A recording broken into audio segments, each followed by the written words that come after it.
A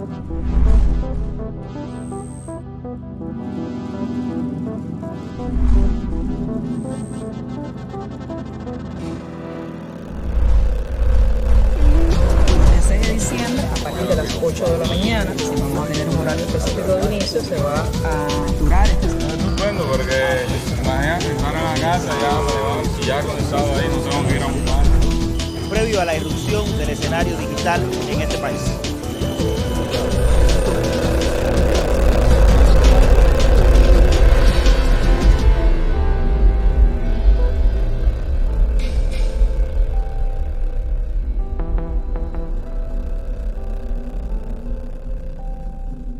Sin el internet no se podía hacer lo que estamos haciendo ahora de ninguna manera.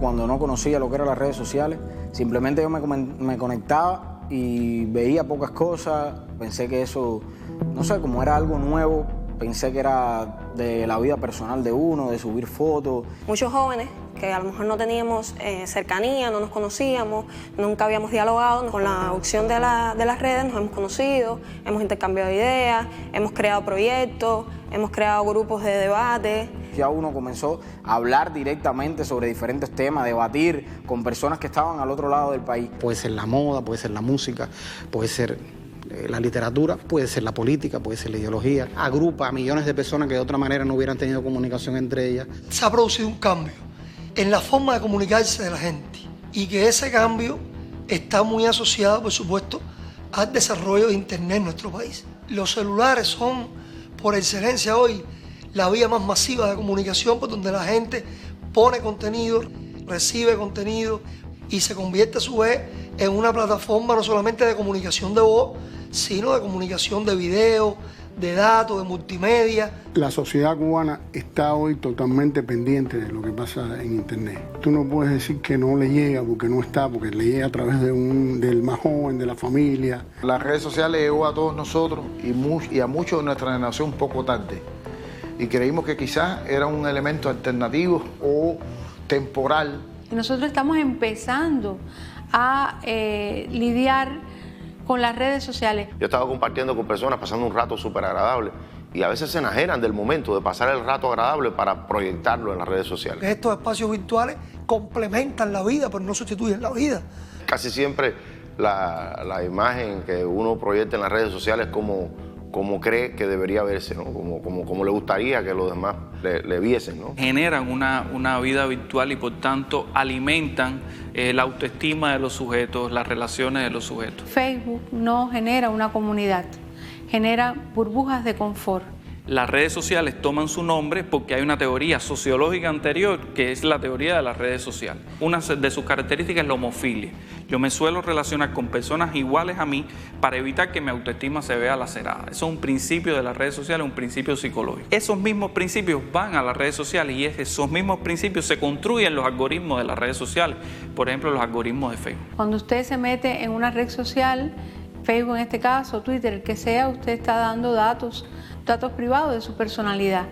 Me llamo fulano de tal, soy periodista, estoy casada, me gusta Silvio Rodríguez. Las personas intelectuales que les gusta la música de Silvio Rodríguez se suelen relacionar con personas intelectuales que les gusta por lo menos algo parecido a Silvio Rodríguez. Si no le gusta Silvio Rodríguez, les gusta la trova. Es decir, una serie de datos que lo que usted le está diciendo a una máquina o a sistemas muy potentes de inteligencia artificial, ¿quién es usted?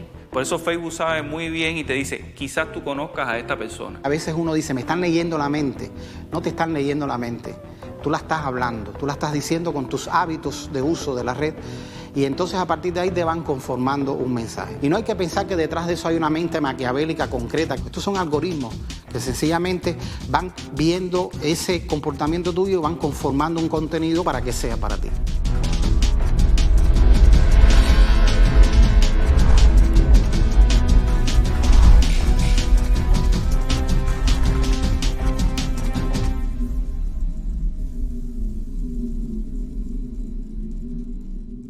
Un algoritmo no es una fórmula matemática per se, es como una receta de cocina. Es una serie de pasos que alguien con una ideología programa. A más B más C es igual a D, o esta acción más esta otra acción genera una tercera acción. Y cuando usted está en esa burbuja y alguien comenta algo que no le gusta, usted lo que hace es bloquearla. Con lo cual usted le está diciendo al algoritmo que es A más B menos C.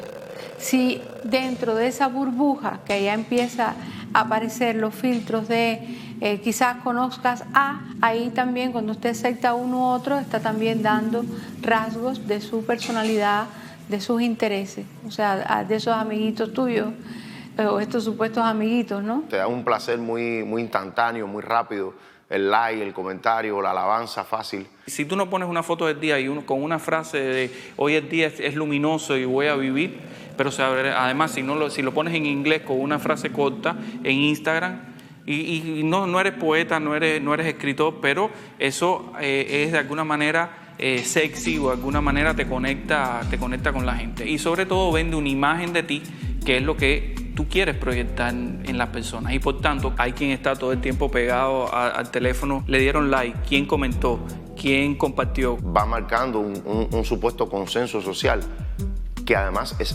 aparente. Ocurre una ilusión de que yo conozco a la gente. Fíjate cómo actúan estos algoritmos. Tú de pronto planteas una opinión y te empiezan a llegar comentarios, posts, como le dicen, de otras personas que a lo mejor tú nunca habías visto en tu página de Facebook, pero personas que están repitiendo el mismo mensaje, para crear un efecto rebaño. Yo no soy el único que piensa así. Mira cuánta gente piensa igual que yo. Por lo tanto, yo debo tener razón. Cuando hay tanta gente que piensa lo mismo, yo debo tener razón. Y de ahí la complejidad de estos algoritmos, porque lo que hacen es verdaderamente aislarte, generar una cámara de eco, que es eso, donde unas solas ideas rebotan, no permiten la entrada de otros puntos de vista, y bueno, se generan todas estas escenarios que son muy propicios a la desinformación. Y entonces, mensajes que pueden ser, o mensajes que pueden tender a un análisis más racional o de otro tipo, de esa misma realidad, a mí no me aparecen con la misma frecuencia, me aparecen solo aquellos que reafirman mi mensaje. Es lo que los expertos llaman sesgo de confirmación. Si usted habla mucho de una cosa, de eso sencillamente le va a poner mucho más. La gente tiene la percepción de que ese es el sentido común, que eso es lo general, cuando en realidad está gravitando en esas burbujas. Pero te genera la percepción de que tú estás hablando con muchas personas a la vez, sobre todo si tú vienes de una cultura analógica cuyas referencias y paradigmas tienen que ver con los medios de comunicación masiva, donde hay un emisor con muchos receptores. Y aquí no es así. A mí me asombra muchas veces estudiantes nuestros que han pasado toda una carrera y han recibido decenas de horas de marxismo, de historia de Cuba, etcétera, etcétera. Después tú lo ves en las redes repitiendo ingenuidades asombrosas. Yo quiero estar en la línea de la corriente, de lo popular, y ser popular en determinado entorno, y ese entorno hay un suceso significativo del que todo el mundo habla. No importa si yo tengo un vínculo con ese suceso o no, lo que importa es que la gente piense que yo tengo un vínculo, por tanto yo lo publico. Hay personas que tienen una posición más segura de sí mismas, más firme, y hay personas que son, digamos, más gregarias, ¿no? O sea, más conducidas, más opino en dependencia de por donde vaya la opinión generalizada. Las personas en redes se van por el criterio que esté más popular, o sea, por lo que más esté mediando en las redes. Si las redes, los artistas, lo que sea, están defendiendo esa postura, están defendiendo eso, todo el mundo se va por ahí, entonces nadie quiere dar la contra. O sea, la gente tiene miedo a ser aislada de lo que considera que es el contexto social o que habla la mayoría. La espiral del silencio es una teoría de la comunicación política desarrollada por Elisabeth Noelle-Neumann, una alemana, que dice que la opinión pública es una forma también de control social a partir de que la gente se inhibe de dar sus opiniones por lo que percibe de la mayoría. Los amigos, de cierto modo, te van cuestionando, o de un modo más sutil pueden dejar un estado en WhatsApp donde dicen que no están de acuerdo con esto, que no están de acuerdo con esto otro, y te van dejando mensajes por detrás que tú te das cuenta que te están marcando a ti o que quizás están hablando de ti. Porque tú a lo mejor eres amigo de alguien que es amigo de alguien que tú estimas mucho, pero al final no piensan lo mismo. Y entonces ahí entran los choques, entran los conflictos, entran los debates. Hay una opción en Facebook que puedes dejar tu publicación pública exactamente para personas compartan tu idea, pero entonces entran otras personas a atacarte, a decir cosas de tu privacidad personal. Cuando uno se enfrenta a eso, pues sí, a veces trata de quedarse al margen, de no poner tu opinión porque te da miedo que te ataquen. En un escenario que es agreste, en un escenario que es salvaje como es el de las redes sociales, donde todo el mundo opina, donde todo el mundo tiene la oportunidad de atacarte si tienes la publicación abierta. Quizás antes un grupo de personas no coincidía en un grupo de aspectos, de ideas, pero nadie quizás físicamente se agredía. A nadie le da pena en las redes sociales ofender a otra persona, sacar sus sentimientos más negativos.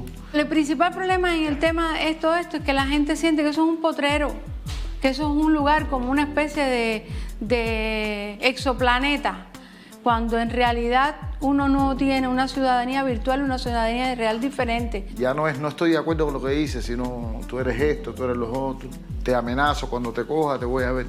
Todos esos mecanismos emotivos están ahí, pero la gente se comporta así porque cree que está en la sala de su casa. Tú no puedes ir por la calle y tirarle una piedra a una persona porque tú creas que hay que tirarle una piedra y romperle la cabeza. Eso es una cosa ilegal, pero tampoco lo debes hacer en el marco, en el ciberespacio. Tiene resortes emotivos hasta en la familia, porque que está conviviendo también en esas redes y siente que puede haber un peligro real sobre ti. Los estereotipos son fuertísimos porque las palabras se marcan y te tratan de marcar para siempre. Cuando tratan de decirte oficialista, llega un momento que muchos jóvenes le cogen odio a esa palabra, se quieren alejar de ello, porque lo que aprendieron desde su universidad, lo que aprendieron desde sus facultades, es no ser un oficialista, sino ser un muchacho espontáneo, y creen que la espontaneidad es alejarse de la institucionalidad, no tocar eso, no tener vínculos con ellos. Se creen el discurso de que, bueno, la rebeldía es lo cool, de estar en contra de la posición oficial es lo que hay que hacer, porque los jóvenes tienen que ser rebeldes. Porque ahora decir la palabra revolución es ser un repetidor. Y entonces desde ahí se diluye también el concepto de lo que es la contrarrevolución. O sea, tratar de diluir ese concepto, de que no se diga, de que no se exponga el concepto de mercenarismo, aunque sabemos lo que implica ser mercenario, una persona que cobra dinero de otro gobierno, de organizaciones enlazadas a él, que para practicar oposición al gobierno. Entonces se diluyen estos conceptos. Si los menciona, eres un tipo que eres un bruto, que estás repitiendo. Entonces yo, que no los menciono, que no hablo desde esa perspectiva, soy un alternativo. Y el bloqueo económico nos afecta. No, el bloqueo. Siempre estamos hablando del bloqueo. Y entonces uno a veces se cohíbe porque dice, no, si digo esto aquí en redes, después cuando esté en el grupo social o cuando esté en el aula, cuando esté, a lo mejor me apartan o me ven o me critican. Entonces que alguien ya llegue y te diga en un comentario, o que alguien te escriba por interno y te diga, mira, utiliza tu tiempo para decir lo que en verdad piensa, no utilices tu tiempo para defender gente que al final está viviendo mejor que tú, y ese tipo de comentarios te van marcando y te van tratando de poner contra la pared. Afecta directamente porque, aunque tú no lo quieras, tú coincides en los espacios, coincides en las redes con personas que tú después estás debatiendo en la vida, ¿no? Luego te das cuenta que, bueno, tú tienes que ser lo que eres, tú tomas tu postura, tú tomas tus ideas y las plasmas ahí, porque para eso es tu perfil, es tu plataforma para tú plantar lo que tú crees, lo que tú consideras que sea lo correcto dentro de tu preparación, dentro de tu subjetividad.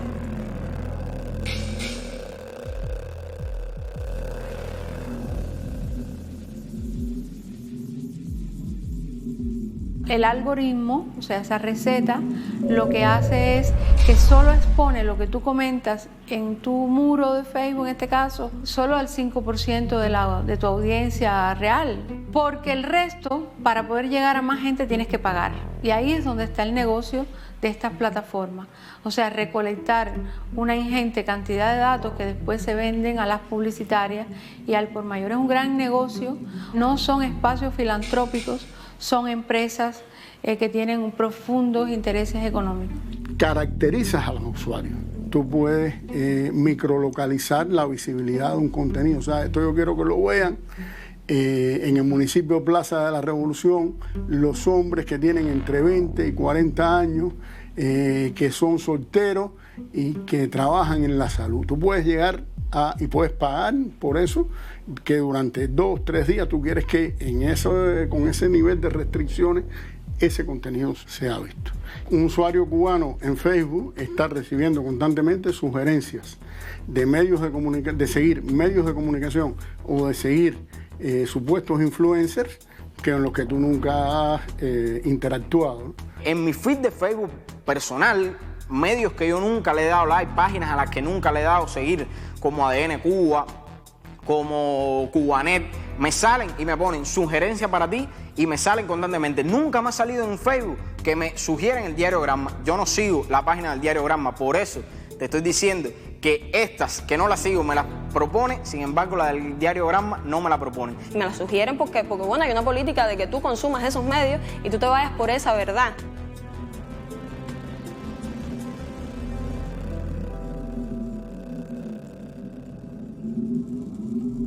Tú tienes una audiencia y vas transformando esa audiencia. Constantemente estás impactando sobre esa audiencia con un tipo de mensaje y la estás cambiando. Y estás cambiando sus percepciones. Y el peso que eso tiene en la vida, o sea, digital de las personas, también empieza a operar en su conducta fuera de la red, ¿no? En sus percepciones, en el modo en que ve la realidad cuando está fuera de la red. Facebook está posicionando exactamente los influencers, las personas que ellos quieren que lleguen a la juventud cubana. Porque si a ti te interesa específicamente el tema de LGBTI y tú tienes conciencia, o podemos tener conciencia, que lo que más se ha hecho por esa comunidad en Cuba se hace desde el CNC, en vez de posicionarte a esa gente, te posicionan otras personas, te ponen discursos de otras personas que tienen un discurso confrontativo con la institución, contra el CNC, porque a lo que le interesa a Facebook es que tú te alejes de la institución. Y eso te permite dirigir determinado, o sea, en ese lugar tú quieres que ocurra determinado tipo de proceso y tú le haces llegar ese tipo de información que impacte en esa población joven, que logre asociarse a otro tipo de información que está saliendo en los medios. Y entonces trasladas lo que está pasando en las redes a la calle, que es el objetivo final. Tú hablabas del tema de que en otros lugares venden determinado producto comercial, pero ahora lo que quiero es que tú consumas ideas. O sea, lo que nos quieren vender es que nuestro sistema social es inoperante, que nuestro Estado es inoperante, que los objetivos de la revolución no tienen sentido, y que por lo tanto lo que quieren derrotar es la ilusión. Si tú tomas hoy la población cubana, vas a ver, digamos, 4 grandes macrogeneraciones. La histórica, que está, digamos, por encima de los 55 o 60 años. Está la de la revolución, los nacidos en esa primera etapa de la revolución. Está llamémosla del periodo especial, de los 90 hacia acá, de los 90 del siglo pasado hacia acá. Y está la más reciente, que es menos de 24 años, ¿no? En cada una de esas macrogeneraciones tú vas a tener logros en espacio y tiempo que acontecieron, y vas a tener también lagunas o dificultades que acontecieron. Se trata de marcar esas etapas por las manchas y no por la luz del sol. Como se puede marcar en términos de fracaso económico la zafra de los 10 millones. Se insiste mucho, siempre vuelve el fantasma del quinquenio gris. Y no se echa mano a ese ejemplo por gusto, no solo porque haya tenido consecuencias personales, sino que está situado en un sector y en una comunidad dentro del universo de la población que es muy sensible. Las últimas 2 grandes macrogeneraciones, es decir, desde los 90 hacia acá, no vivieron el desarrollo del socialismo cubano desde las perspectivas de un campo socialista existente en Europa. No vivieron el estado de equidad y de equilibrio, incluso en la vida material de las personas. Nacieron con la precariedad, nacieron en medio de una crisis violenta, una crisis que fue producida e inducida. Y ese es su referente. Todos nosotros somos susceptibles a ser influenciados por las redes sociales.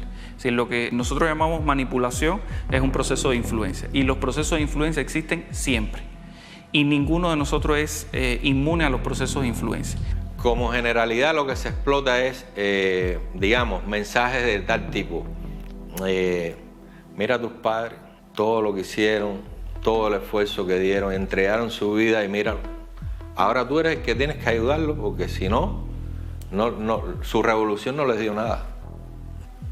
Estas últimas macrogeneraciones han tenido las vivencias de un grupo a la luz de hoy que uno pudiera definir que fueron anomalías o sin sentido, como puede haber sido la prohibición de cubanos entrar a los hoteles, o como puede haber sido la venta de tu auto, y ahí es donde se enfila toda la comunicación política que se hace contra Cuba. Sobre todo cuando tú la siembras con saña o generas contenido solo desde esa perspectiva, evidentemente puede tener un efecto. No creamos que todo lo que nosotros vemos como drenaje en redes sociales es puro, es natural. Son personas que le pagan para generar lo que se denomina esa narrativa, ese storytelling, ¿no? Donde yo estoy narrando un suceso que me desgarra y que sé que esa narración va a desgarrar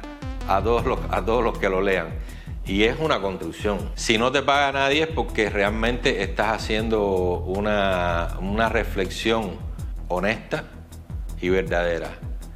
Y si te paga alguien, estás mintiendo públicamente y estás siendo deshonesto. ¿Cómo comprobarlo? Cuando tú construyes contenido, y sobre todo contenido de este tipo, tiene que tener algún elemento que al contrastarse con la realidad yo pueda decir, coño, es cierto. Vaya, yo no concuerdo con la posición de esta gente, pero cuando yo digo pero, ya ahí se sembró la duda. ¿Cómo influir sobre una masa importante de la población con determinados mensajes que se quiere que lleguen y que además pasen a ser de manera, vamos a decir, natural, y ese natural entre comillas, pasen a ser parte del sentido común de esa población? Radio y Televisión Martí y otros proyectos de medios de comunicación subversivos contra Cuba han sido una política del gobierno de Estados Unidos desde los propios inicios de la revolución. Primero fueron esos y ahora estamos en la era de Internet. Ahora todos los proyectos que tienen que ver con Radio y Televisión Martí los han ido migrando actualmente al ciberespacio, o sea, al entorno de Internet. Radio y Televisión Martí suponen una infraestructura tecnológica. En el caso de Internet, la infraestructura tecnológica la pone Cuba.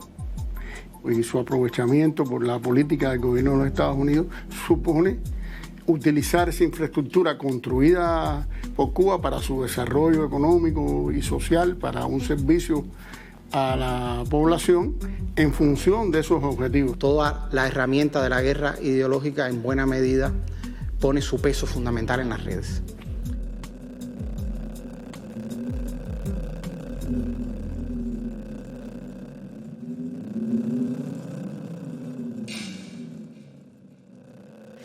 Exactamente, ha habido un tránsito de la guerra, de la información a la desinformación, a racionalidad, a la emotividad. Han identificado que las personas pueden ser más rápidamente manipuladas a partir de resortes emocionales y se construye entonces desde la espectacularización de la noticia ese nuevo discurso. Lo vemos también en los titulares que refuerzan el amarillismo ese de un modelo de prensa que busca el sensacionalismo, que acude más a lo emotivo que el hecho de saber que tú no te vas a leer un largo texto ni que vas a analizarlo, que no va a profundizar en eso que le está llegando, ¿no?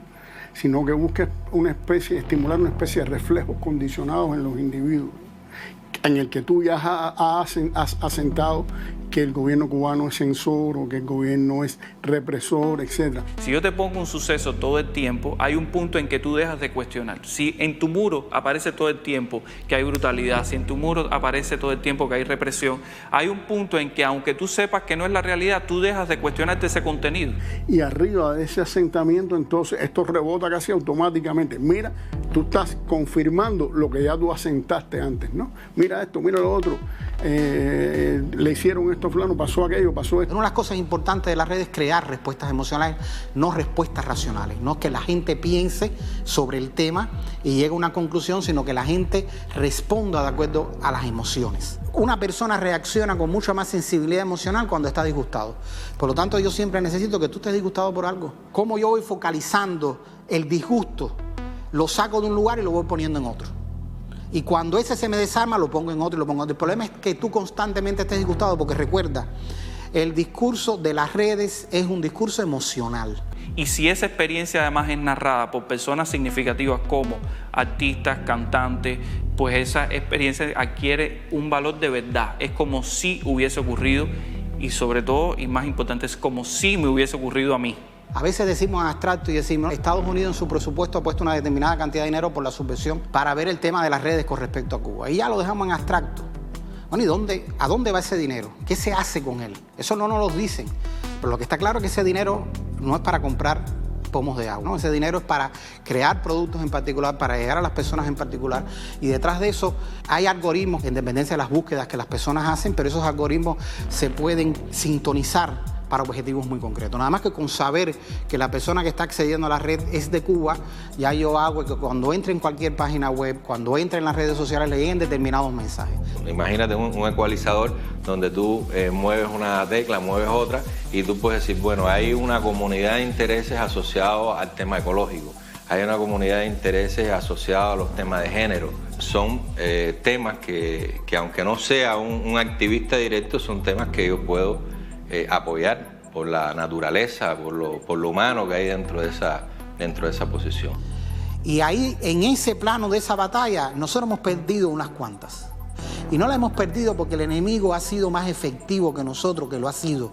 La hemos perdido porque nosotros no hemos sabido enfrentar esas batallas. Estamos ante la capitalización de todos estos problemas, no para resolverlos, sino para hacer posible un cambio de régimen que los agravaría. En ese sentido es penoso lo que se hace, es perverso, yo lo digo así, es perverso utilizar problemáticas sociales que están viviendo grupos determinados, problemáticas serias, sensibles, para utilizarlas para fabricar la vía hacia un sistema que las va a agudizar. Si la intención fuera resolver los problemas, pues el discurso fuera por la defensa del socialismo, porque todos estos problemas se agravan en el capitalismo. ¿Dónde está la trampa? No en publicar un trabajo que aborde problemas reales de la sociedad cubana, sino en presentar como solución a esas problemáticas lo que Estados Unidos quiere. Hay una intencionalidad de hacer que esos discursos contestatarios que pueden ser muy revolucionarios o muy correctos en un momento determinado, terminen siendo discursos que se pasen al enemigo. La creación de una sociedad civil mediática, ¿ya?, con sus líderes de opinión que abordan temas específicos, que han sido formados o que tienen vínculos con estas organizaciones que se encargan justamente de llevar hacia adelante todas estas campañas de propaganda política en los países para desestabilizar regímenes que no sean afines a los intereses de Estados Unidos. Se crean entonces esta sociedad civil mediática que no es representativa del pueblo cubano, no podemos decir que es representativa del pueblo cubano.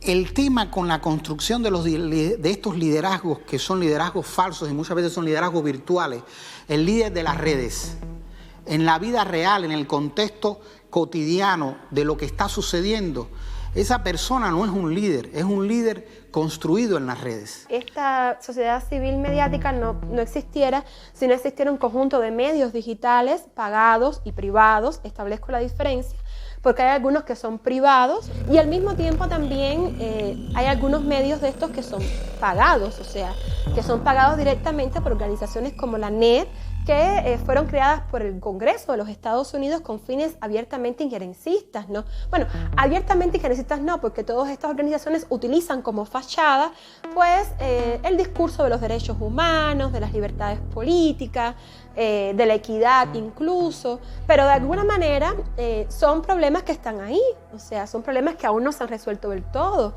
son problemas que aún han encontrado condiciones dentro de la sociedad para reproducirse, y aunque las organizaciones e instituciones trabajan en base a ello, no los abordan mediáticamente. Entonces esas partes donde tú no criticas, tú no informas, tú no formas, van a llegar otros espacios, otros medios, otras personas a llenar esos huecos informativos que tú no estás cubriendo. No podemos seguir respondiendo a una rutina que hay que esperar, a la concepción desde un consejo de redacción, frente a esa información.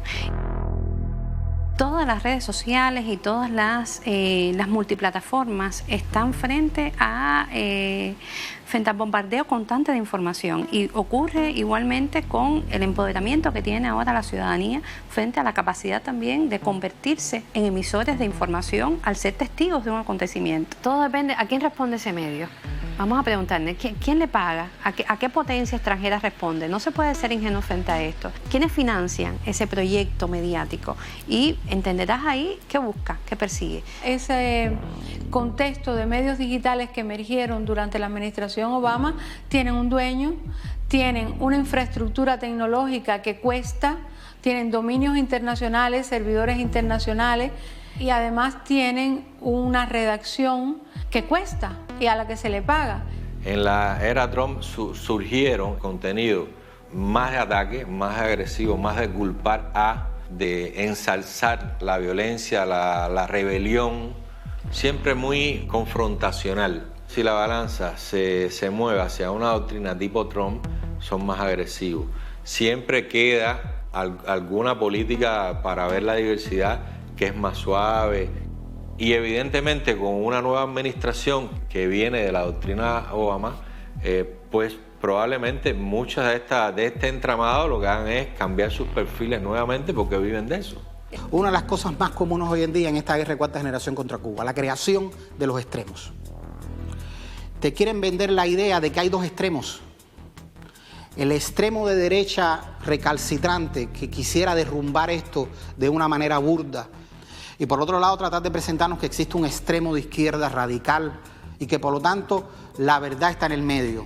Entonces dice, no, claro, hay gente recalcitrante en Miami que están en contra de cualquier cosa que sea normalizar las relaciones, pero también del lado izquierdo hay gente que se opone a eso. Mira, yo no conozco ningún revolucionario cubano que esté en contra de que nosotros tengamos una relación de respeto con los Estados Unidos. Sin embargo, en las redes eso, hoy en día, esa construcción te la bombardean. El Partido Republicano y el Partido Demócrata se han mantenido en el tema del escenario digital las mismas estrategias, incluso transfiriendo cada vez más dinero a estos proyectos que tienen que ver con el escenario digital. Por ejemplo, cuando tratamos de preguntar en las redes quién paga este medio, quién paga el toque, quién paga periodismo de barrio, quién paga el estornudo, quién paga tremenda nota. Obviamente la CIA ya no da cheques al portador, pero se terceriza muchísimo dinero, y además las propias redes sociales propician que se puedan haber contribuyentes privados, o que puedan haber, o se crean todo tipo de organizaciones fantasmas para sostener todo esto. Una palabra que usan es independiente, por hacer un periodismo independiente al presupuesto del Estado. Pero son verdaderamente independientes, nadie los financia, nadie les dice es por aquí, nadie les dice esto no. Se sobredimensiona el discurso profesional, o sea, nosotros hacemos buen periodismo, no hacemos política. Tú ves el discurso de que eso a mí no me quita independencia. No, ellos nunca me dicen lo que yo tengo que decir. Claro, no tienen que decírtelo. Tú sabes que si no dices esa línea editorial no vas a tener el financiamiento. La colonización de la subjetividad, preparar la subjetividad para un modo de hacer y decir aparentemente diverso, pero totalmente homogéneo, es la colonización del nuevo tipo. Creo que cualquier persona que pueda discernir, que sea razonable, se puede dar cuenta fácilmente de que se están trabajando todos los sentimientos, todas las emociones y todos los grupos. Cuando vemos que todos esos medios se articulan y hay una alineación frente a cualquier circunstancia y dicen lo mismo de diferentes maneras. Y eso ya está probado, hemos tenido ejemplos suficientes de cómo están tratando de conquistar ese terreno y una diversidad de público desde la construcción de perfiles muy específicos y de la sectorialización. Hoy estamos viendo estrategias tanto de nanosegmentación como microsegmentación. Hay estrategias dirigidas a una sola persona. Yo no dudo que aquí hay una estrategia de diseño, además lo estamos viendo, exclusivamente para el presidente del país. A un sector de la población le entran por la parte de la reunificación familiar, de las relaciones con la familia, etcétera. A un sector más intelectual le penetran con otro tipo de mensaje más ideológico, más de esto es un extremo intolerante, que quisiera una sociedad cerrada, que lo que le tiene miedo es a la confluencia de ideas, a que esta distensión posible le serruche el piso. Y todo funciona como un engranaje muy bien articulado, ¿no? Y va a la vez de todo, pareciera muy diverso, pero en el objetivo de los contenidos apuntan en una misma dirección, ¿no? Un doble juego con lo que dice el otro y lo que quiere decir, pero el fin es el mismo.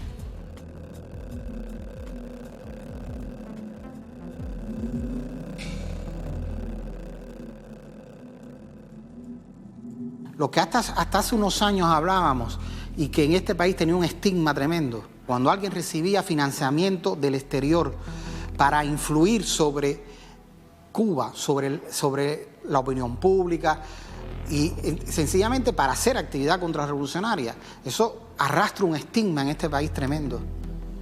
Bueno, ¿cómo tratar de borrar ese estigma? ¿Cómo ya no importa o cómo queremos presentar que ya no es importante que yo reciba dinero de determinadas entidades privadas y públicas de los Estados Unidos de Norteamérica o de otros países? Naturalizar eso. Eso no es importante. Eso no me ha quitado independencia. ¿De cuándo acá el que paga no manda? ¿Cuándo pasó eso? Y es que en los últimos tiempos, para mí, hay una diversificación de la contrarrevolución en Cuba, con actores mediáticos que ya comienzan a tener otros rostros, que comienzan a ser pues algunos académicos, periodistas. Estamos ante otro tipo, ¿verdad?, de discursos, ante otro tipo de narrativa que puede ser incluso muy atractivo para muchos.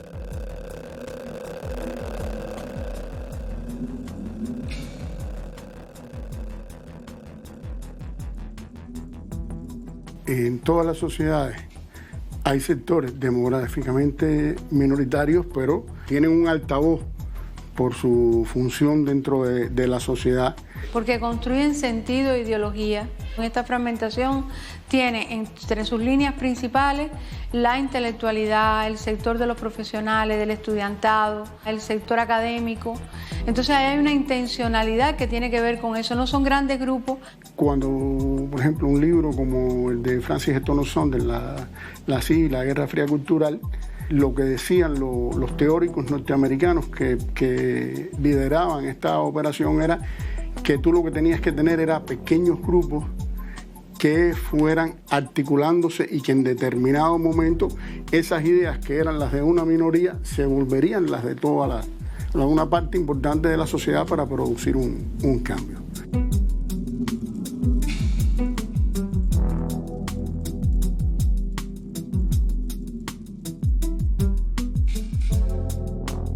En el año 2004 se reúnen en La Habana varios funcionarios norteamericanos y un grupo de oficiales de la CIA. Y en esa reunión es la primera vez que yo escucho decir de que la política que habían seguido de mano dura hacia Cuba en ese momento había fracasado.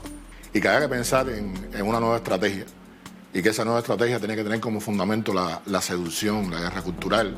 Primero la formación de nuevos líderes. Porque ellos están reconociendo que los líderes de la contrarrevolución en ese momento tenían un nivel de desprestigio y un nivel de incapacidad tan alto que no les daba el resultado que ellos querían. Y tenían que formar nuevos líderes. Esos líderes había que buscarlos fundamentalmente en las universidades. Tenían que ser jóvenes, sobre todo, que fueran militantes de la juventud o que tuvieran un activismo dentro de la FEU, dentro de la revolución, que fueran hijos de revolucionarios y que mediante ese plan de acercamiento a ellos, proponiéndole becas, ellos tuvieran en un periodo de 10 a 15 años, que es el lapso que ellos dan de tiempo que ellos necesitaban para cambiar las cosas en Cuba, contar con un grupo importante de nuevos líderes, o por lo menos de gente que simpatizara o que tuviera una visión diferente de los Estados Unidos dentro del país. Se habla en esa reunión de la idea de que debían crear una contrarrevolución que se moviera desde la izquierda y no desde la derecha. Ahí se plantea también la necesidad de que esa contrarrevolución tuviera una prensa nueva. Trabajan con personas como Ivani Sánchez, que la convierten en una bloguera súper premiada de rango internacional, le dan una promoción que jamás habían hecho anteriormente con nadie. Pero a Ivani se le desgasta también en el tiempo y comienzan a crear, podríamos hablar de una novísima contrarrevolución, como el caso de todo un grupo de nuevos contrarrevolucionarios que comienzan a trabajar en la nueva línea que el gobierno de los Estados Unidos comienza a trazar con ellos. Protagonistas que habían surgido en la internet en Cuba de modo legítimo, con espacios, con blogs, recibieron becas y muchos de esos espacios evolucionaron a medios privados, se involucraron en medios privados financiados desde el extranjero. Cuando tú recibes una invitación de la Embajada de Estados Unidos, tú dudas. Cuando en Cuba todavía no existían los datos móviles, no existían los parques wifi, un grupo de muchachos, emprendedores, muchos graduados recién graduados de la UCI, comenzamos a desarrollar una plataforma digital de un tema que en Cuba se había explorado muy poco, que es la crítica gastronómica, el periodismo gastronómico. Así fue como nosotros nos insertamos gradualmente en este tema de los blogs y nos transformamos sin saberlo en blogueros. El término bloguero no era un término necesariamente positivo.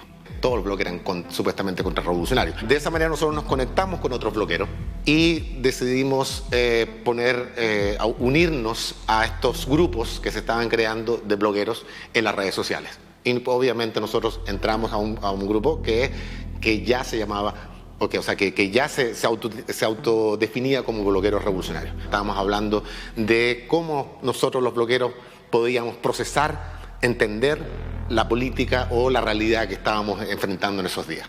Cuando la gente empezó a leernos, cuando la gente nos empezó a identificar, se empezó a acercar gente. Nosotros fuimos invitados a esa reunión con un funcionario de la embajada y de forma nos pareció respetuosa, que nos dijo, mira, nosotros queremos apoyar las iniciativas de ustedes, nosotros queremos apoyar a ustedes que son emprendedores.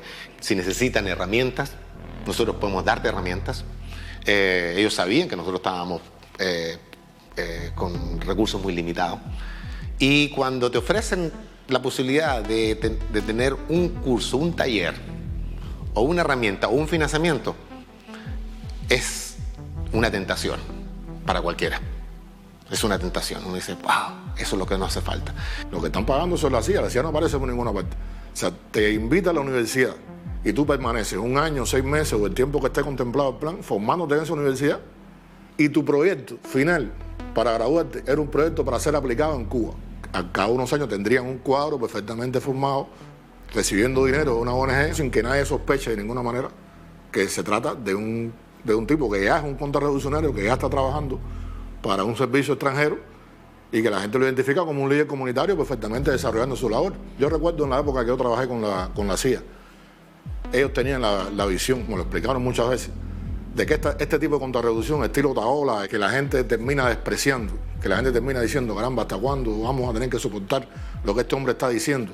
De alguna manera busca invisibilizar la función que cumplen otros contrarrevolucionarios, que a la gente le puede parecer, por contraste, un poco más potable o un poco más, pudiéramos decir, aceptable, que no se vea con toda claridad la gente que de verdad está cumpliendo los objetivos que ellos quieren lograr, que están trabajando en el cumplimiento de sus objetivos fundamentales. Y así se ha construido un espectro, una máquina de seducción y a la vez una máquina de terror que tiene la tarea de proteger esta máquina de seducción. O sea que no se le pueda criticar, que no se le pueda cuestionar, porque enseguida entra la demonización.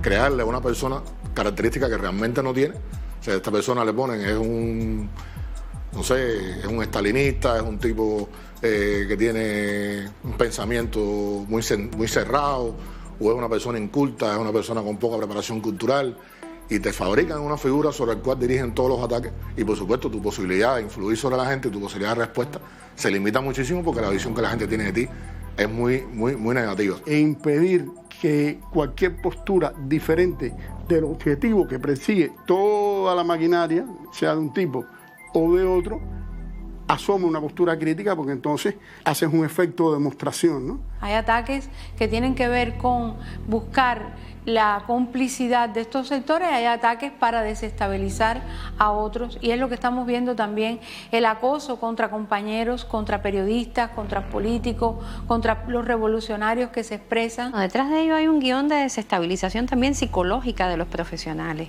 y hay una maquinaria que tiene métodos de reproducción de linchamiento mediático, de acoso, lo que le llamamos el ciberacoso, y también buscan la manera de asesinar el carácter de esas personas, buscando la manera de que sienta vergüenza de lo que hace, busca la manera también de inhibirlo frente a el ejercicio profesional y lo que defiende, y de ello hemos sido testigos constantemente. He visto a muchos colegas de la música popular, de distintos géneros musicales, ser víctimas de linchamiento, compañeros, colegas de la música. Justamente he visto la injusticia, la manipulación, la descontextualización de las cosas. Extraen de todo lo que tú puedes haber expresado, de una idea general, extraen alguna frase para descontextualizar incluso el mensaje que tú quieres dar. Y casi siempre además buscan el peor, el que incita a sacar los peores sentimientos de las personas. Tú dices algo que tiene una posición crítica con las cosas que están mal aquí y que tú, por supuesto, como un sujeto de la realidad en la que incides y en la que quieres vivir, también tienes una proyección crítica sobre los problemas de aquí. Y eres usado como portavoz para fortalecer o reafirmar esa línea de división, esa línea de confusión, esa línea de fomentar la oposición, ¿no? O sea, de fomentar el caos, porque ni siquiera es la oposición. El fomento es en este momento hacia el caos. Debo decirte que a mí me llegó incluso a afectar físicamente, o sea, me llegó a deprimir. Me sentí muy mal, tuve problemas de todo tipo, o sea, al principio cuando comenzaron esto de los linchamientos mediáticos, sí tuvo impacto en mi salud. Yo tengo muchos compañeros de la música, muchos amigos de la música que a veces tienen miedo de decir lo que piensan en las redes sociales por este tipo de linchamiento, y eso persigue justamente eso, que no te sientas orgulloso de decir vivo en mi país feliz, me siento libre en mi país, estoy en desacuerdo con algunas cosas que suceden. Pero ese linchamiento justamente lo que trata de impedir es que los artistas, los creadores, que son portavoces de mayoría, no se expresen, tengan miedo. Yo he visto linchamientos mediáticos a gente que han terminado debajo la piedra, que no me meto más. Yo conozco gente que hasta el otro día, para lo que sea, y de buena primera, oye, fulano no aparece. Yo creo que también estas plataformas de linchamiento a los artistas tienen, por supuesto, a veces su influencia en el público. Y a veces uno trata de resolverlo y lo que no puede resolver, mira, no se resuelve. Hoy por hoy, ser un titular positivo en Cibercuba o en Cubanet o en Diario de Cuba o Cubanos por el Mundo, cualquier de estas plataformas, hay artistas que lo consideran como un logro. Hay artistas que han consolidado carreras, incluso después lo hemos visto en otro tipo de posición ideológica. Hay gente que ha ganado carreras buscando el aplauso, tratando de un supuesto enfrentamiento a lo oficial, a lo político, al sistema, al gobierno. Te ensalza, te abre puertas comercialmente. O sea, dolorosamente se ha impuesto esa percepción en alguna gente que, fíjate tú, increíblemente muchas veces no tiene nada que ver con eso. Y es tremendo, porque estas plataformas no te van a cuidar. Te van a usar hasta un punto determinado y si te tienen que sacrificar, te van a sacrificar. Ha llegado ya al extremo. Ya no solo lo ataca por decir algo, incluso lo ataca por no decir, por no pronunciarse. Por eso es que yo he dicho en las redes sociales, oiga, artista, creador, no crea que con que no te metas estás ileso. No, te va a llegar tu momento. Cuando llegue un momento en el que tu silencio y tu no me quiero meter le sea útil para atacarte, te atacarán despiadadamente igual que si te hubieses pronunciado. Es más, es preferible pronunciarse, te lo digo de corazón, porque por lo menos te respetan. Que te maten mediáticamente o que te intenten matar, que te asesinen temporalmente no significa que puedan matarte. Te matan cuando te callas, te matas cuando te logran transformar. Te matan cuando te logran confundir, te matan cuando tú aprendes cuál es el discurso políticamente correcto que quieren escuchar de ti. Ahí es cuando te matan. Muchos de estos fenómenos que ocurren y se han desarrollado sobre la base de nuestros propios errores, sobre la base de nosotros no darnos cuenta de que hay un contexto distinto. Pensábamos que bastaba con los medios tradicionales que teníamos de llegar a la población y que esa hegemonía no la íbamos a perder. Mira, la hegemonía está en juego todos los días. Yo creo que hay que hacer de verdad un análisis y una reforma educacional, porque la formación general, la formación política no está funcionando, no se ha nutrido de las nuevas formas de comunicación. Puede ser sobre la base de decir, hemos perdido más de 5.300 millones de dólares por culpa del bloqueo en X tiempo. Yo tengo que llevar eso al plato en la mesa de las personas, al día a día de las personas. Y tengo que llevarlo de una manera que no solo se comprenda bien, sino que se sienta. Decir que ellos van a vencernos me parece que sería subestimar las capacidades que tiene este país para adaptarse a estas nuevas transformaciones, a estos cambios y revolucionar estos escenarios en función de nuestros ideales, de nuestro proyecto nacional. Yo creo que la evaluación del enemigo está clara. El gran problema es cómo nos organizamos dentro para dar esas batallas. Y así como estamos desorganizados, estamos fritos, brother. Mira, no estamos fritos, porque tenemos un pueblo ahí cuando tú menos te lo esperas, saca una reserva, coño, que están tan hondas, compadre, que son admirables y que te hacen recordar de dónde tú vienes. Te digo de verdad, de corazón, esta pelea es ganable, no. Esta pelea, bien organizado, es un paseo por el Prado, porque es la pelea de la inteligencia y el razonamiento. Recuerden siempre la frase de Fidel. No le decimos a las personas cree, le decimos lee. El lee ese, vamos a traducirlo, le decimos a las personas que piensen, que profundicen, que realmente su concepción del mundo parta de haber pensado.